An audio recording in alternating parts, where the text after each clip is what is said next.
എല്ലാവർക്കും വീണ്ടും സ്വാഗതം. മാതൃഭൂമി വേക്കപ്പ് കേരളയിലേക്ക്. മണാലിയിലേക്ക് വിനോദയാത്രയ്ക്ക് പോയി വൈറലായ ഉമ്മയ്ക്കെതിരായ മതപണ്ഡിതന്റെ പ്രസംഗം വിവാദത്തിൽ.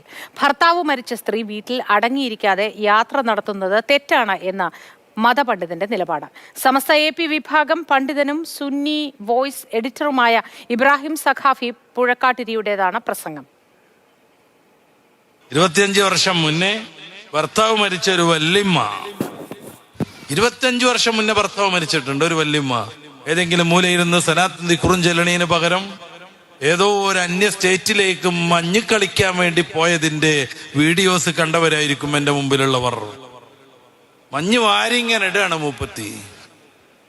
ചിലപ്പോ അത് ഈ നാട്ടുകാരിനെ ആവാൻ പറ്റും. എനിക്ക് വ്യക്തിപരമായി ആരോടും വിദ്വേഷമല്ല.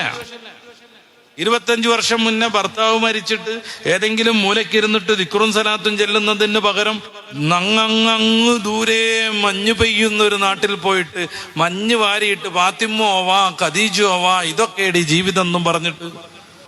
ഇതാണ് പ്രശ്നം.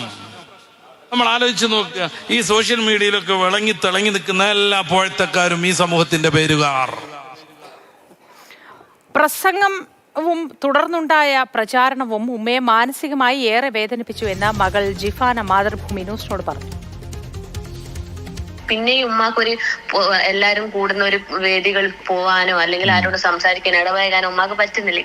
ഇന്നലെ ഇവിടെ അടുത്തൊരു ബന്ധു മരണപ്പെട്ടിട്ട് ആ മരണപ്പെട്ട വീട്ടിൽ ഉമ്മാക്ക് പോകാൻ പറ്റുന്നില്ല. കാരണം ആടെയുള്ള ആളുകൾക്ക് അറിയേണ്ടത് മരിച്ച ആളുടെ കാര്യങ്ങളല്ല. എന്ത് ഉസ്താദ് ഇങ്ങനെ പറഞ്ഞല്ലോ, ഉസ്താദ് അങ്ങനെ പറഞ്ഞല്ലോ, ഇവിടെ എന്താ അങ്ങനെ ചെയ്തത് എന്നുള്ളതാണ് അറിയേണ്ടത്. ആ ഒരു സമയത്ത് ഉമ്മ അനുഭവിച്ചത് നമുക്ക് പറഞ്ഞങ്ങനെ തരേണ്ട എനിക്കറിയില്ല. ഉമ്മ കരയായിരുന്നു ഇവിടുന്ന്. കാരണം അത്രയും ഉമ്മ പ്രയാസത്തിലാണ് ഉണ്ടായത്. നമ്മളൊരു എന്തോ തെറ്റ് ചെയ്തിട്ടേ പിന്നെ അങ്ങനെ വന്നിട്ടുള്ള ഒരാളെ പോലെയാണ് കാണുന്നത്. ഉമ്മ ആകെ ചെയ്തത് ഒരു യാത്ര പോയി.